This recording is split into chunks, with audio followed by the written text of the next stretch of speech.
ప్రతి మైనారిటీ సోదరుడికి, ప్రతి మైనారిటీ అక్క చెల్లెమ్మకు భరోసా ఇచ్చి చెప్తా ఉన్నా, 4% రిజర్వేషన్ల విషయమే కానివ్వండి, ఎన్ఆర్సీ కానివ్వండి, సిఏఏ కానివ్వండి, ఇంకా ఏ మైనారిటీ అంశమైనా కానివ్వండి, మైనారిటీ మనోభావాలకు, వారి ఇజ్జత్ और ఇమాంకు అండగా నిలబడుతూ వారికి మద్దతు ఎప్పటికీ ఉంటాడో వాళ్ళ బిడ్డ జగన్ అని చెప్పి సందర్భంగా చెప్తా ఉన్నా.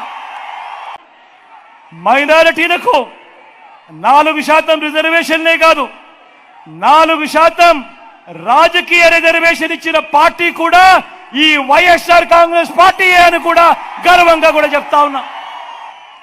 175 అసెంబ్లీ స్థానాలుంటే అందులో ఏకంగా 7 స్థానాలు మైనారిటీలకు ఇచ్చి ఈరోజు వారికి రాజకీయ రిజర్వేషన్ను కూడా కల్పించిన పార్టీ ఈ వైఎస్ఆర్ కాంగ్రెస్ పార్టీ అని తెలియజేస్తారు.